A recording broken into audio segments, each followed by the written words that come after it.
우리의 인생은 그 누구도 살아줄 수 없는 이례적인 인생입니다. 한 번밖에 살 수 없는 인생. 그래서 우리는 이것을 일생이라는 표현을 씁니다. 또 다시 돌이킬 수 없는 인생입니다. 여러분, 그러므로 우리의 인생은 참 소중한 거예요. 우리가 이 한 번밖에 살 수 없는 인생을 살아가기 때문에 여러분, 이 인생은 소중합니다. 귀중합니다. 우리는 그러나 이 소중한 인생을 그러면 어떻게 살아야 할까? 우리는 많은 고민을 하며 살아가게 됩니다. 인생의 여정을 살면서 사람들은 대체로 두 가지의 삶의 방식을 채택하며 살아갑니다. 그 중에 하나를 채택하며 살아갑니다. 첫째는 내 자신의 삶을 내 스스로 결정해 살아가는 그러한 삶을 말합니다. 그래서 소위 말해서 자기 독립적인 인생을 살아갑니다. 자기가 자기 인생을 선택하고 독립하고 독립적으로 아무 힘도 의지하지 않고 살아가려는 그러한 인생입니다.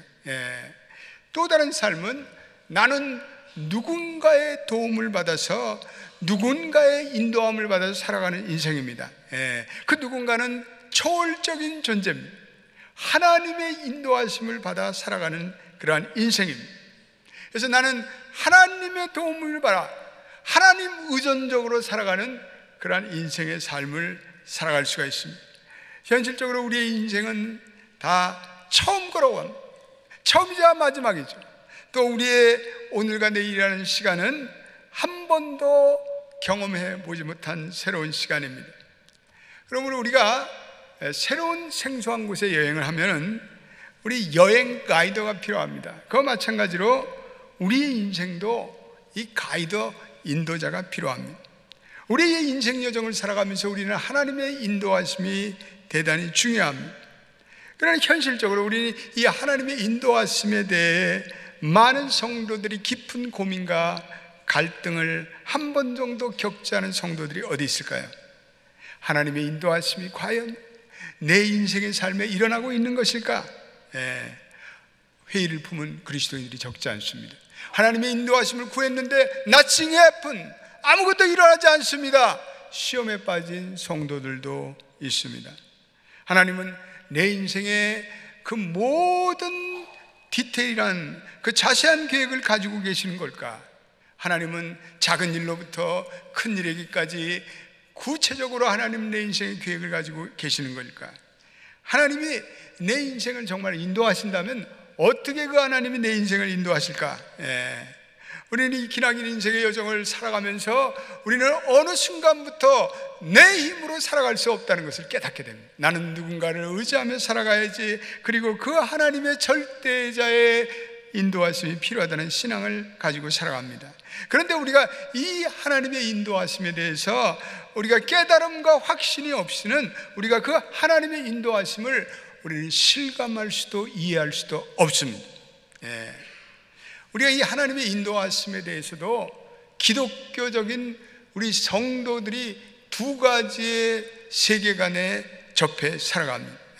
모든 현대 그리스도인들이 두 가지의 세계관 속에서 그의 의식 깊은 곳에 자리 잡고 있습니다. 첫 번째는 기계적인 세계관입니다. 이거는 모든 과학기술과 자연 그러한 과학이 그 세계관 배후에 자리 잡고 있습니다. 우리는 이것을 소위 말해서 닫힌 세계관이라고 말합니다. 이 세상에는 하나님의 인도하심 같은 것은 존재하지 않는다고 믿는 겁니다. 하나님이 창조하시고 그 다음에는 이 세상을 그냥 인간의 자의적인 판단에 맡겨놓으신다는 거죠. 그래서 싸늘한 자연 법칙만이 기계적으로 이 세상을 지배해야 할 것이라는 이성적인 판단을 하는 기독교인들이 적지 않습니다. 이런 그리스도인들은 성경에 일어나는 초자연적이며 그리고 초월적인 역사를 부인합니다. 어떻게 그런 일이 일어날 수 있어? 요즘 같은 과학의 시대, 이성의 시대 그런 일이 일어나지 않는다, 이렇게 생각합니다. 인생은 다만 내 안에 자리 잡고 있는 양심과 이성에 따라 생각하고 판단할 따름이야. 이런 이성적인 세계관을 가진 그리스도인들도 적지 않습니다. 그러나 두 번째 세계관은 하나님이 자기의 길을 인도하신다는 세계관을 가지고 살아갑니다. 양떼를 인도하듯이 하나님이 우리 한 사람 한 사람을 이끌어 가신다는 거죠. 우리 하나하나를 이끌어갈 뿐 아니라 전체를 이끌어간다는 것이 하나님의 주권적인 경륜이 있어서 그 주권적인 경륜 아래서 우리 인생을 이끌어간다는 것입니다. 그 궁극적인 틀 안에서 우리를 이끌어 가신다는 것입니다.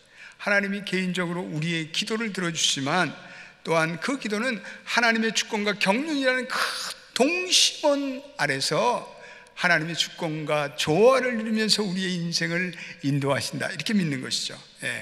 2주 전에 제가 요셉의 얘기를 여러분들에게 말씀드렸습니다. 요셉은 자기를 노예로 팔아치운 이 형들을 원망할 수가 있었습니다. 그러나 요셉은 그렇지 아니했습니다. 요셉은 만약 자기의 관점에서만 골똘히 생각했다면 하나님, 이 형들을 엄중하게 벌을 내려주십시오, 하나님 이 형들을 처벌하여 주시옵소서, 그렇게 원망 어린 기도를 드렸을 수 있을 텐데 이 요셉은 그렇지 않았습니다. 요셉은 나중에 날아가는 새도 떨어뜨리려는 그러한 엄청난 권세를 지닌 애굽 총리의 권한을 가지고 이 고통의 원흉인 형들을 만났지만 그는 형들을 자기의 권력으로 짓밟고 그리고 보복하지 않았어요. 요셉은 오히려 자기의 인생에 나타나는 하나님의 그 주권적인 역사 앞에서 그 주권적인 경륜이 있음을 신앙으로 고백합니다. 그리고 하나님께서 이 주권적인 경륜이 있기에 이 형들과 자기의 아버지와 자기의 후손들을 구원하시려고 나를 앞서서 애굽으로 보내셨습니다 라는 하나님의 주권적 인도하심의 믿음을 고백합니다. 우리는 하나님의 인도하심을 마치 우리의 욕망을 실현하는 수단으로 왜곡 사용하는 경우들이 많아요. 하나님의 인도를 마치 무속인들이, 점치는 사람들이, 그리고 무슨 무당들이 비나이다 비나이다 그래서 우리의 소원을 성취시켜주는 것과 다를 것이 없어요. 하나님 그런 하나님이 아니에요. 우리가 이 하나님의 인도하심을 이해하기 위해서는 하나님의 마음을 아는 것이 중요해요. 그러므로 우리가 하나님의 말씀을 알아야 돼요. 우리는 하나님의 말씀을 더 깨달아야 돼요. 그런 가운데, 기도 가운데 성령의 내적 증거를 우리가 받아야 돼요. 우리 성도들에게 있어서 하나님의 인도함을 받는 것은 매우 중요하고도 매우 현실적인 문제예요. 우리는 매 순간 하나님의 인도를 받아야 돼요. 우리의 전생애가 하나님의 인도하심을 받아야 돼요. 우리는 일상의 작은 일로부터 큰 일에 이르기까지 중대한 상황까지 우리는 하나님의 뜻을 구하고 하나님의 인도하심을 구해야 돼요. 오늘 시편 25편 9절에 하나님께서 분명히 말씀하고 있어요. 온유한 자에게 정의로 지도하시고 온유한 자에게 그의 도를 가르치시겠다. 우리 한번 읽어보겠습니다. 시작. 온유한 자를 정의로 지도하시며 온유한 자에게 그의 도를 가르치시로다. 아멘. 온유한 자에게 그의 도를 가르치신다. 그의 길을 가르치신다. 그의 길로 인도하신다. 그러면 이 하나님의 인도하심이 어떻게 찾아오는 걸까요? 북극이나 남극을 배로 여행하는 사람들은 빙산들이 물 위로 둥둥 떠가는 것을 보게 돼요. 그래서 그 빙산에 부딪히지 않게 운행하기 위해서 조심조심 또 조심해서 항해해야 합니다. 그런데 모든 빙산은 물 위에 나타나는 작은 얼음덩이가 중요한 것이 아니라 그 물 밑에 수면하에 엄청난 큰 배후에 얼음산이 있다는 것을 우리는 잊어서는 안 됩니다. 아무리 작게 보이는 얼음덩이도 무시하면 안 돼. 그러면 큰 손해를 볼 수밖에 없어요. 그 유명했던 타이타닉호가 바로 이 빙산에 배 보이지 않는 그 엄청난 빙산 덩어리와 부딪혀 충돌해 침몰하지 않았어요. 그런데 이상한 현상은 이렇게 큰 빙산은 바다 표면 위에 작은 얼음덩어리와는 정반대의 방향으로 흐른다는 거예요. 바다 위에 조각난 작은 얼음덩어리는 물 표면의 바람과 물결에 따라서 움직여요. 그런데 바다 배후에 그 밑바닥에 깔려있는 큰 빙산은 바다 밑에 흐르는 그러한 큰 심의 해류에 따라서 움직여요. 물결의 바람과 그런 것에 따라서 움직이는 작은 얼음덩어리와는 정반대의 방향으로 흐른단 말이에요. 우리 신앙생활도 똑같은 원리가 적용돼요. 우리 신앙생활에 보면 하나님의 주권, 하나님의 말씀, 그리고 성령의 감화 감동, 이런 것들은 큰 신앙의 해류예요. 근본적인 신앙의 흐름이에요. 우리는 그 흐름에 따라서 살아야 됩니다. 근데 많은 성도들이 그 심해의 큰 하나님의 흐르는 그 하나님의 주권적인 역사, 말씀의 역사, 성령의 감동의 역사를 보지 못하고 세상의 바람과 그리고 조류에 따라서 이리저리 흔들리고 방황하는 경우가 너무나 많아요. 너희는 마음에 근심하지 말라, 하나님께서 말씀하셨구만. 우리는 현실적으로 근심하며 살아가요. 너희는 먼저 그의 나라와 그의 의를 구하라 라고 말씀하셨는데, 우리는 먹을 것과 입을 것에 대해서 집착하며 살아가요.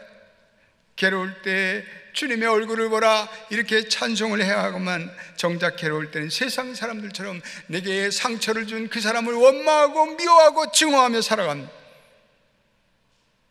오늘 같은 세상사의 흐름 속에서 교인들이 믿음이 흔들리고, 신문이 이렇게 했더라, 저렇게 세상의 미디어가 이렇게 했더라, 그러면서 그것에 흔들리고 방황하며 살아가는 경우가 얼마나 많은지 모릅니다.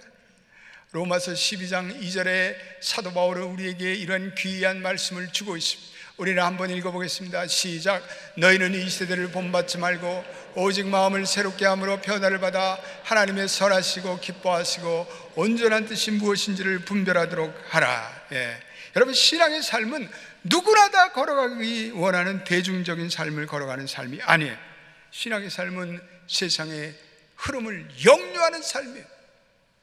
우리는 마치 연어같이, 영적 연어같이 세상의 물결의 흐름을 거슬러 올라가요. 그것을 결단하며 사는 모험의 삶을 살아가요.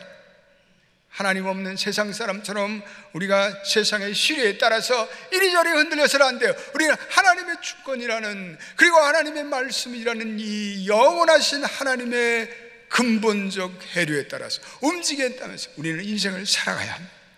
우리 믿는 성도들은 그러므로 저 바다 밑에 흐르는 그 심해의 해류와 같은 하나님의 인도하심을 받아야 돼요. 하나님의 인도하심은 하나님과 우리가 인격적인 교제를 나눌 때 우리에게 주시는 축복이에요. 우리가 하나님의 언약의 백성이 될 때, 하나님이 나의 아버지가 되고 내가 하나님의 자녀가 될 때, 하나님은 우리를 인도하기를 원하세요. 그게 하나님의 속성이고 하나님의 인격이고 하나님의 본질인 줄로 믿게 되시기를 축원합니다. 우리는 이 하나님의 선하시고 온전하신 뜻을 분별하는 지혜를 가져야 돼요. 하나님은 하나님의 선하시고 온전하신 뜻대로 우리를 인도하세요. 왜 하나님의 인도하심이 필요해요? 하나님이 우리를 사랑하시기 때문에, 하나님이 우리와 교제하기를 원하시기 때문에 그래요. 구약과 신약의 많은 성경의 인물들이 다 하나님의 인도하심을 구체적으로 그 인생에서 체험했어요. 경험했어요. 오늘도 하나님은 친히 우리에게 인도자가 되셔서 우리를 인도하세요. 여전히 흔들리고 소란한 이 세상 속에서도 하나님은 우리의 평안과 우리의 인도하심의 길을 너무나도 잘 알고 계세요. 그럼 하나님의 인도하심이 어떻게 나타날까? 첫 번째로는 이거는 하나님의 말씀을 통해서 주세요. 여호수아 1장 8절에 오늘 하나님의 말씀을 묵상하는 자, 주야로 묵상하는 자, 내 길이 평탄할 것이요 내 길이 형통하리라. 하나님의 말씀이 여호수아의 길을 인도하셨던 것처럼 우리의 삶을 인도하셔요. 우리의 마음속에 어떤 결심이나 결정을 내릴 때 우리가 하나님의 말씀을 묵상하면 하나님께서 말씀을 통해서 우리의 갈 바를 인도하세요. 제가 미국에서 이제 살아가면서 제 장래의 문제를 놓고 하나님께 간절히 기도한 적이 있습니다. 이게 한국으로 돌아가야 되는가, 아니면 미국에서 더 살아야 되는가. 한 1년 동안을 매일 새벽마다 제단을 쌓으며 하나님께 기도를 하게 됐습니다. 어느 날 이사야서를 묵상하고 있었는데, 그날의 아침에 주시는, 새벽에 주시는 말씀, 이사야서 43장 18절과 19절 말씀이에요. 너는 이전 일을 기억하지 말며 옛적 일을 생각하지 말라. 보라, 내가 새 일을 행하리니 나타날 것이라. 그 말씀을 읽는 가운데 엄청난 성령의 감동의 은혜가 내 마음속에 넘쳐 흐르는 거예요. 하나님이 내 특정한 상황에 주시는 하나님의 레마의 말씀, 저는 그 말씀을 읽어가는 얼마나 감동과 비전을 받았는지 모릅니다. 그리고 그 말씀을 안고 기도를 시작했습니다. 하나님, 내 소명을 깨닫게 하옵소서. 그리고 1년 후에 신학교를 갔어요. 할렐루야. 성경을 묵상하는 가운데 내 삶의 중요한 결정을 내릴 수 있는 그런 성경적 원리와 그리고 성경적 원칙을 우리는 발견하게 됩니다. 하나님은 어떤 때는 반복적으로 동일한 말씀을 읽으라고 그 말씀을 주셔요. 이걸 더블 컨펌이래요. 하나님께서 그렇게 말씀을 주세요. 확인의 말씀을 주세요. 그래서 우리가 인생의 기로에 서서 우리가 인생의 어려움에 닥칠 때 우리는 하나님이 뭐라고 깨달음을 주실 때까지 우리는 그 말씀을 지속적으로 묵상하는 것이 대단히 유익해요. 두 번째, 하나님의 인도하심, 우리의 순종을 통해서 한 걸음 한 걸음 인도하세요. 우리가 하나님의 인도함을 받을 때 우리가 깨달아야 할 진리는 우리가 모든 걸 다 계획하고 하나님의 제가만 받으려고 하면 안 돼. 하나님, 나는 이미 이런 뜻이 있습니다. 그래서 하나님 결제해 주십시오. 이런 건 하나님의 인도함을 받는 태도가 아니에요. 하나님의 인도함을 받는 것과 반대의 태도예요. 하나님은 모든 것에 초동 단계, 처음 비기닝부터 하나님께 모든 것을 맡기고 인도함을 받기를 원하세요. 그래서 하나님의 인도는 우리의 인생을 마치 인생의 모든 코스를 다 보이시고 너의 10년, 너의 20년, 30년의 청사진이 이렇다 이렇게 쫙 펼쳐서 보여주시는 그러한 형태가 아니고 보이는 것만큼 순종하면 하나님께서 조금 더 하나님의 뜻을 보이시고, 그래서 일종의 두루마리 형태의 순종을 통해 인도하세요. 그래서 하나님께서 그 가운데서 보시는 것은 순종을 보셔요. 순종. 네가 정말 나에게 순종하고 있느냐. 하나님은 하나님의 계획을 결코 한꺼번에 보여주시는 법이 없어요.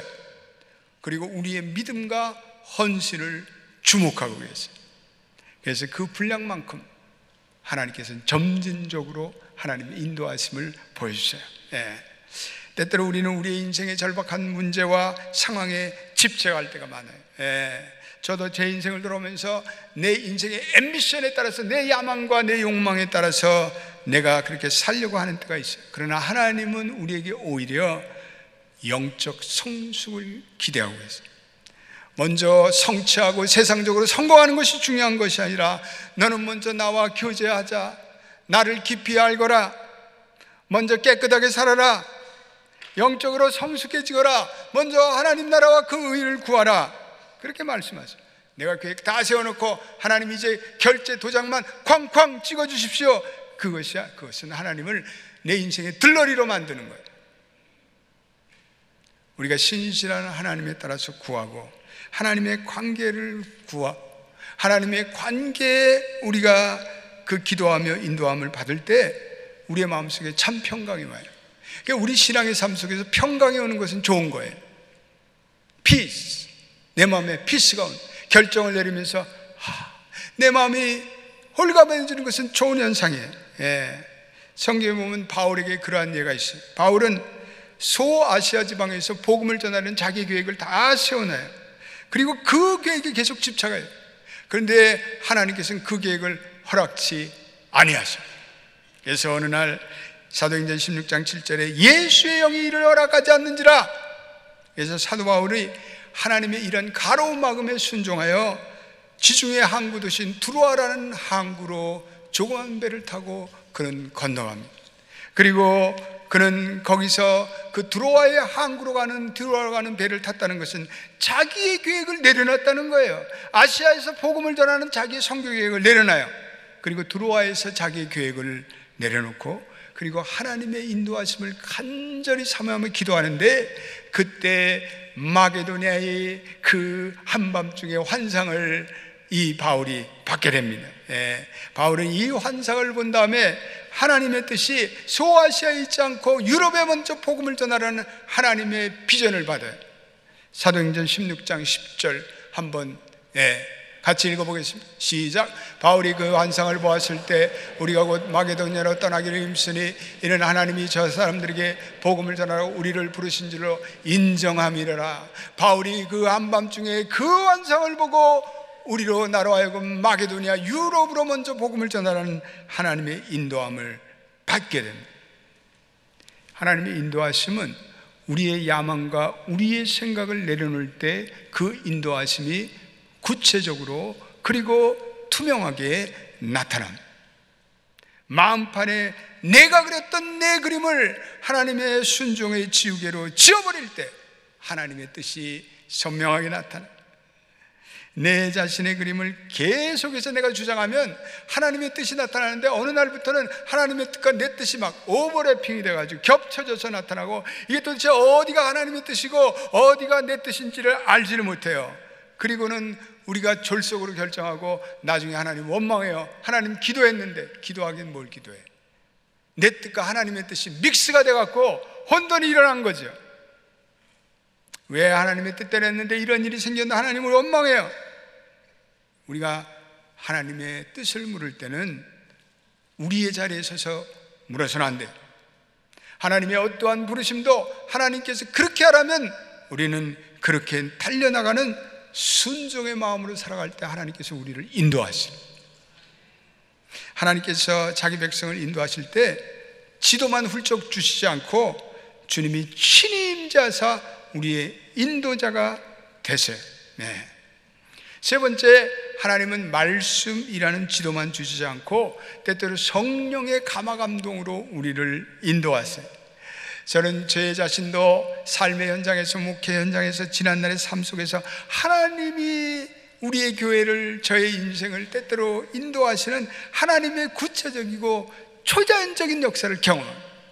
우리 성도들의 간증들을 들으면 그래요. 우리 성도들 가운데 어느 때는 하나님의 인도하심을 꿈으로 본 사람도 있고, 또 드문 예지만 하나님의 음성을 들은 사람들도 있고, 그래 많은 그러한 은혜들이 있는 것을 보면서 하나님의 인도하심은 이건 놀라운 인도하심이구나, 하나님께서는 때때로 초자연적으로 인도하시는구나, 그런 것을 깨닫게 되십니다. 하나님의 섬세함이죠.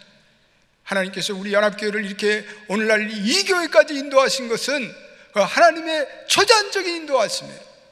어떻게 우리 연합교회가 이렇게 하나님의 은혜로 부흥하고 여기까지 올 수 있는 것은 그건 성령의 인도하심이 아니고는 불가능한 거예요.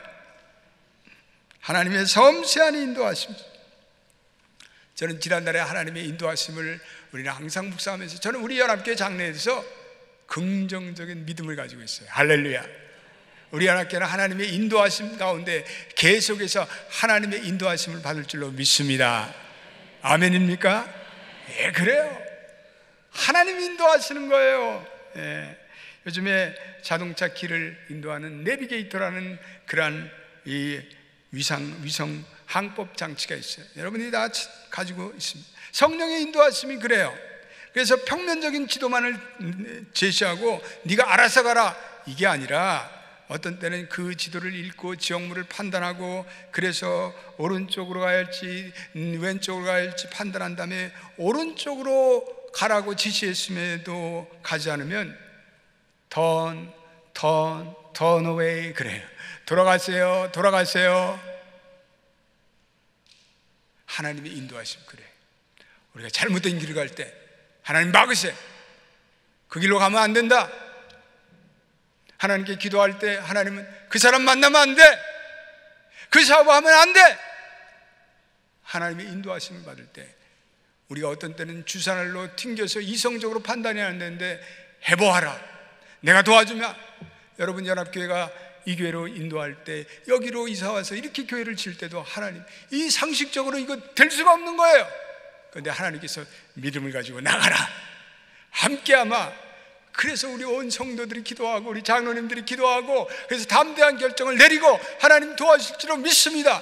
그래서 오늘 여기까지 온 줄로 믿습니다. 할렐루야. 우리 하나님의 음성을 들을 수 있어야 돼요. 하나님의 우리의 인생 속에서 개입하시는 그 하나님의 개입하심을 우리는 체험할 수가 있어야 돼요. 그래서 그러한 하나님의 인도하심과 개입하심을 깨닫고는 항상 저는 물론 치밀한 계획을 세우고 이성적인 계획을 세우지만 그 계획을 언제나 하나님의 선 위에 빈 마음으로 올려드려요. 주님, 얼마든지 이 계획이 수정될 수 있습니다. 하나님의 뜻이라면, 또 다른 뜻이 있으면 다른 길로 가도록 도와주세요. 그 과정 속에서 하나님이 말씀하시고 하나님이 성령의 감동으로 역사하시고 그리고 깨닫게 하실 때가 얼마나 많아요. 심지어는 제가 신방을 갈 때 말씀을 준비해서 가는 가운데 그 과정을 생각하는데 하나님이 이 말씀을 주시는 거예요. 이 말을 전해라. 그러면 그 말씀을 전하는데 그 말씀이 그 과정에 꼭 필요한 말씀. 어떤 때는 기도회를 인도하면서 설교 준비해도 이렇게 내가 준비한 말씀이 있었는데 기도하면서 하나님께서 그 말씀을 바꿔요. 오늘은 이 말씀이 필요할 것이다. 모든 것이 하나님의 인도하심을 마음을 열어놓고 개방하고 그 인도하심에 마음에 열린 개방성을 가지고 영적인 민감성을 가지고 하나님의 인도하심을 따르는 것은 얼마나 중요한지 몰라요. 하나님의 인도하심은 신비한 면도 있어요. 기독교는 신비주의는 아니지만 기독교는 신비의 신앙입니다. 하나님이 우리를 늘 언제나 초제한적으로 신비하게 인도하지 않지만 하나님은 우리를 합리적인 방식으로만 인도하지 않아요. 성령이 때때로 우리를 구체적으로 그리고 인도하시고 세미하게 인도하시고 경이롭게 인도하신답니다. 그래서 우리는 모든 가능성을 열어놓고 겸손하게 기도하며 하나님의 뜻을 구하면 하나님께서 우리를 인도하세요. 오늘 우리에게 주신 시편 48편 14절에 우리를 영원히 죽을 때까지 인도하시라. 한번 이 말씀 읽어봐요. 저는 이 말씀 제일 좋아하는 말씀. 시작. 이 하나님은 영원히 우리 하나님이시니 그가 우리를 죽을 때까지 인도하시리라. 할렐루야. 하나님은 영원한 하나님이세요. 20대 만나신 여러분의 하나님, 그 하나님이 여러분들의 20대를 주장하셨고 30대에 결혼해서 만난 하나님이 여러분들의 부부관계와 여러분들의 자녀들을 인도하시고 40대, 50대 중년이 돼서 만난 하나님이 우리를 인도하시고 60대, 70대, 80대 노년이 돼서 만난 하나님이 여전히 우리를 인도하시며 그리고 우리가 하나님 나라에 들어가는 임종의 그 순간까지 영원한 하나님이 되셨어요. 나의 인생을 인도하실 줄로 믿습니다. 오늘 우리는 그러므로 하나님의 말씀을 주야로 묵상하는 가운데 나의 야망과 야심을 내려놓고 우리는 깨끗한 마음으로 하나님의 음성을 들을 수 있게 되기를 축원합니다. 때때로 하나님께서 기도와 꿈과 계시로 주시는 하나님의 초자연적인 개입함에도 여러분들의 마음 문을 여시기 바랍니다. 이성의 합리적인 판단만 가지고 고집하지 마시고 하나님이 이렇게도 역사하시는구나, 이 경이로운 하나님을 만나시길 바랍니다. 그러나 무엇보다도 하나님의 주권적인 역사, 그 역사에 동심원을 그리는 하나님의 인도하심에 우리의 마음을 기대하며 열망하는 여러분 되시길 바랍니다. 앞으로도 여러분과 저의 인생에 이 놀랍고 구체적인 하나님의 인도하심이 계속 나타나기를 주의 이름으로 축원드립니다. 기도하겠습니다. 하나님 감사합니다. 우리 인생에 하나님이 우리의 언약적 하나님이 되셔서 우리의 인생을 인도하십니다. 이 세상은 기계적으로 자연 법칙으로 되는 것이 아니라 하나님께서 우리의 인생에 세미하고도 구체적으로 인도하시고 우리의 순종을 통해서 인도하시고 때때로 우리가 말씀을 통해서 깨닫게 하시고 또한 꿈과 계시와 하나님의 초자연적인 간섭으로도 인도하십니다. 우리 함께 모든 성도들은 이 하나님의 인도하심의 마음문을 열고 겸손하여 자기의 생각을 내려놓고 순종으로 하나님의 인도하심에 자기의 인생을 맡기는 지혜로운 성도들이 되게 하여 주옵소서.